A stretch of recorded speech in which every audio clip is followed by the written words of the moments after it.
Assalamualaikum and a very good day to everyone who's watching this video.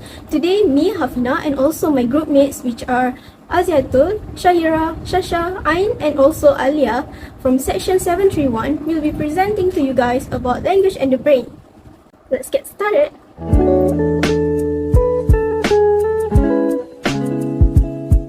So, when we're talking about language and the brain, we are actually focusing on the left hemisphere of our brain. Did you know that in this region is actually where BROCA'S area and WERNICKE'S area are both located? Well, let me tell you guys that these areas are both crucial for language production and processing in our brain. As a result, language processing is actually a complex cognitive process that involves with another mental activities such as attention grabbing and memories keeping. To simply put, these mental activities are actually involved with language processing itself. Now, let's jump into my part of today's topic, which is the concept of bilingualism. According to Verplates and Schmidt in the Third International Encyclopedia of Education, bilingualism is actually when the speaker has an ability to speak or communicate using two languages. In addition, being a bilingual person can actually give you advantages such as improving cognitive skills and also comprehension process within your brain. Not just that, according to one of the New York University PhD candidates, which is Sarah Phillips, she claims that our brain has the capability of engaging in multiple languages. This means that our brain can actually learn and speak multiple languages. Another explanation is by John Grundy, who is a neuroscientist at Iowa State University, who is also specialized in bilingualism and the brain, said that our brain changes when we learn a new language. This is because when we learn a new language, a new pathway and new connections are created within our brain. This indicates that our brain will have the ability to flip between languages. This phenomenon also called as code switching. So I've already explained what bilingualism actually is, and now I'm going to show you a video about how a code switching works on a bilingual person. Let's watch. 然后有的时候讲一句话的时候呢，它可能会3个语言夹在一起。对对， ，Do you 想去吃咖喱汤？你想不想一起去吃 samgyeopsal？ 会太多语言了，没办法。 Well, so how was it? Interesting, right? So in the video that I have shown you just now, you can see how a bilingual person can actually switch between languages. As for Win-Win, he can switch between English to Korean and Chinese within just one sentence. Just for you to know that this phenomenon possible to happen because of the improvement of cognitive skills within bilingual person's brain. Code switching would occur normally within bilingual person's brain, whether accidentally or on purpose. However, this phenomenon often occurs naturally without you even realizing that you have already switched between one language into another. To sum up, for many bilingual individuals, code switching often happens subconsciously. Moreover, people who code switch have variety of ways to express themselves and also their thoughts. I think that's all from me, and now let's move on to our next presenter, which is AZYATUL ATIQA. Annyeong! A feral child is a child who has been isolated from human contact, interfering with their development social skills. Assalamualaikum warahmatullahi wabarakatuh. I am AZYATUL ATIQA Binti YAHYA, and today I am going to talk about feral child. A normal child would usually acquire language, social skills, and the desire to have interaction with people as early in their life. But it is a different situation with feral child. They miss out the very basic socialization and they might never develop any life skills. There is a popular conception about feral child that they were raised in the woods by the wolves and etc. But it doesn't necessarily to live in the woods to be ferals. In fact, an extreme abuse and neglection by the parents could interfere with the normal developmental process. Our brain were divided into two hemispheres, which have their own function. The left hemisphere of the brain, responsible for comprehending language, sentences, words, and so many more, while the right hemisphere of the brain plays a large part in interpreting visual information and spatial processing. Language needs to be acquired and it does not happen automatically. So, we as a human being, we were born with language capacity. To acquire the usage of language, our language capacity must be triggered by having interaction with people. In contrary to feral child, they have a little to no experience at all with human care, which makes their language capacity is not triggered during the critical period. Oksana Malaya is a Ukrainian born in 1983 and was discovered in 1991. Her parents were alcoholic and neglected her. For comfort, she snuggles up in a farmyard kennel with dogs.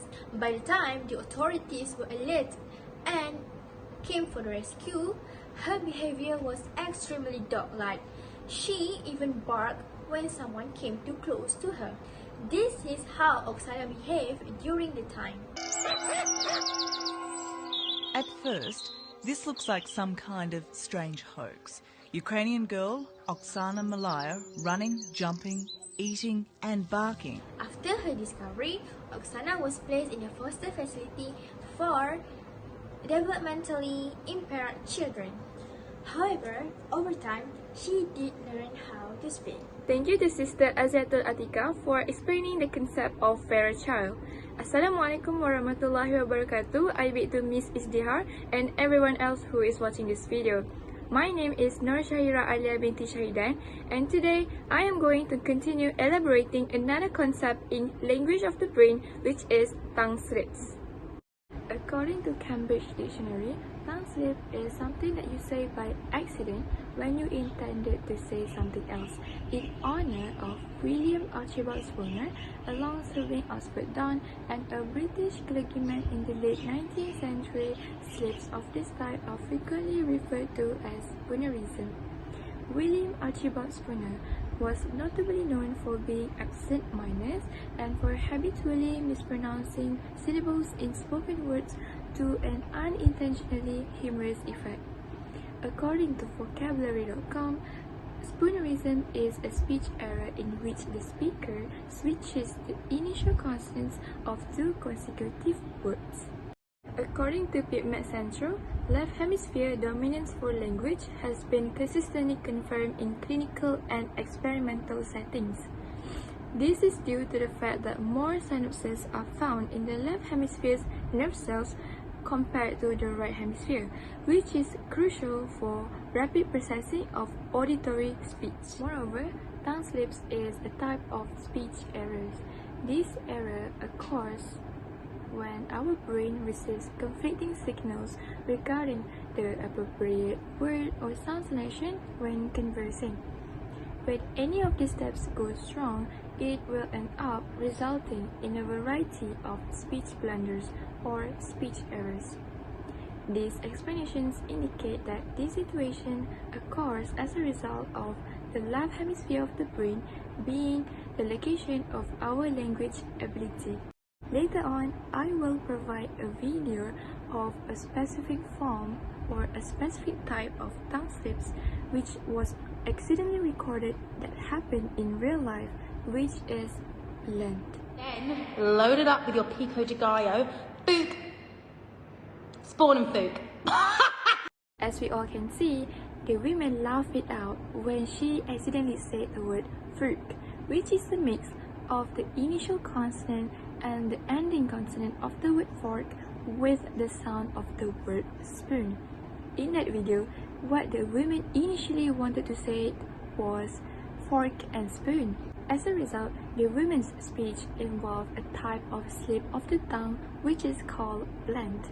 Blending, or blends is a type of slips of the tongue when two linguistic units are wrongly combined into a single item Assalamualaikum warahmatullahi wabarakatuh. My name is SHASHA, and for today I'm going to talk about WERNICKE'S aphasia. So, WERNICKE'S aphasia is a language disorder where the patient can articulate speech fluently, but they are unable to understand what is being said by others, and people cannot understand what is being said by them as their speeches are incoherent or gibberish. So people with WERNICKE'S aphasia usually experience a condition called anomia, where they find it hard to search for the right words to say. So the WERNICKE'S aphasia is caused due to the damage of the Wernicke's area at the left hemisphere of the brain. So the function of the Wernicke's area is to make sure that our speech is comprehensible to others and likewise. Okay. To give you an example, there is a man called Byron Peterson, and he was normal and he was doing fine. His health was okay until one day, on May 20th, 2010, he suddenly fell out of his bed after going to a party, and he cannot even hold like a coffee mug. So feeling worried, his wife brought him to the emergency room and found that and the doctor diagnosed him with stroke and also aphasia, specifically WERNICKE'S aphasia. So after 2 years of having WERNICKE'S aphasia, whenever he experienced anemia, he would say the word the leg, because he had difficulty in walking due to his stroke. But after his leg got better due to therapy, he started to say the hand of the hand, because his right hand has 3 numb fingers. Okay. After going to speech therapy and also support groups, he found an app called Tactus Therapy, which has speech practices for him.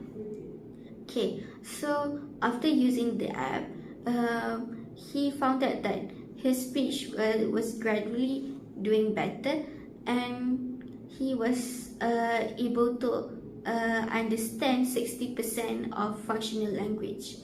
So I'm going to show you a video of Byron's improvement in 2016, and I'm going to pass to Sister Arina. Thank you. What are you doing today? We stayed with the water over here at the moment and talked with the people for them over there. They're diving for them at the moment. They'll save in the moment. He'll have water very soon for him. With luck for him. Assalamualaikum warahmatullahi wabarakatuh, and hello everyone. I am Arina binti AMIZAN from section 731. In this video, I'm going to explain one of the concepts under the topic of language and brain, which is Broca's aphasia. Paul Pierre Broca, or known as Broca, was a French surgeon who was the first person to discover the small area in the brain that related to language ability. This small area was crucial for production and generation of spoken language. Therefore, Broca's aphasia is an impairment in one's ability to generate a spoken language. What is the relationship between language and brain and Broca's aphasia? If an individual was diagnosed with Broca's aphasia, the linguistic information cannot be completely transmitted, which then becomes an obstacle for the patient to express the words that had been in their mind when communicating with others.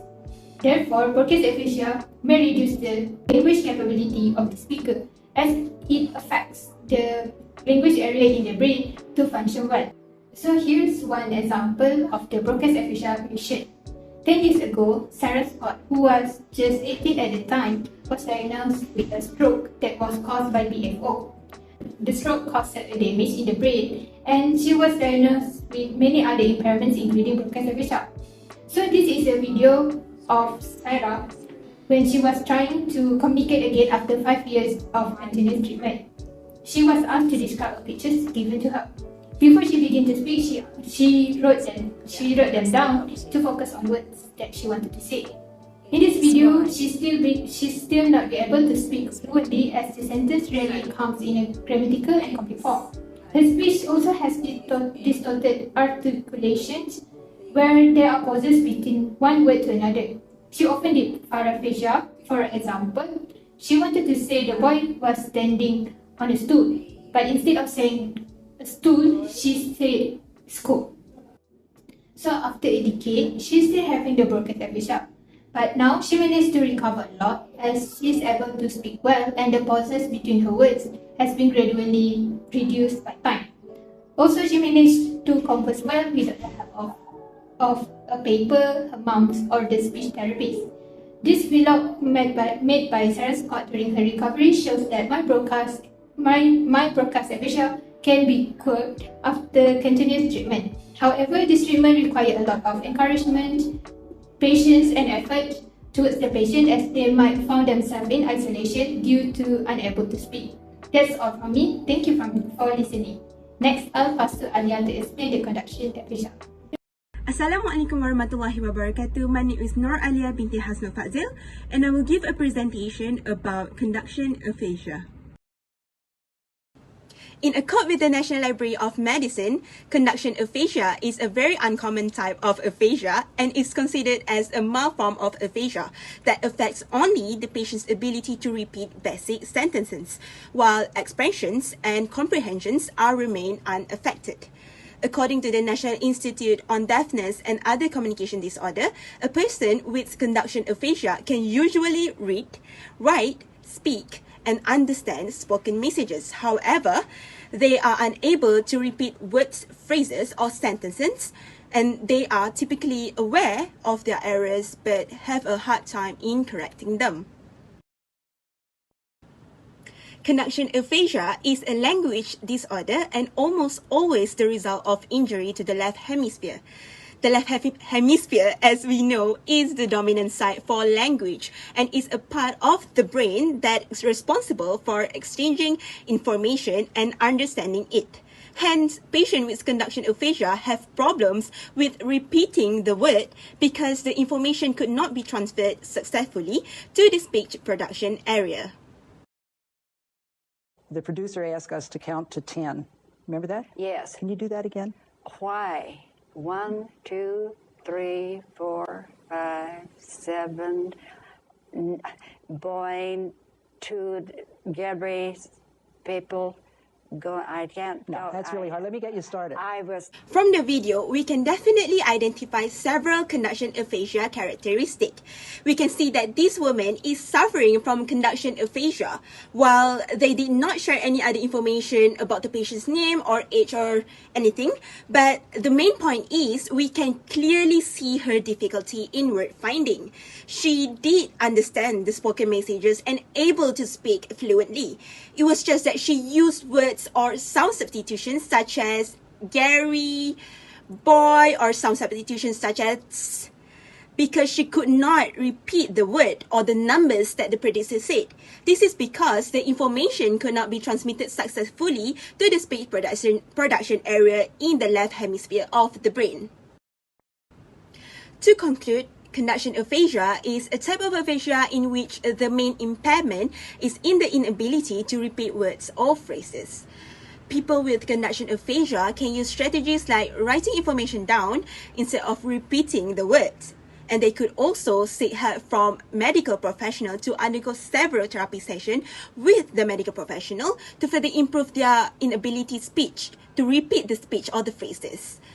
I think that's it from us today. Thank you very much. Bye.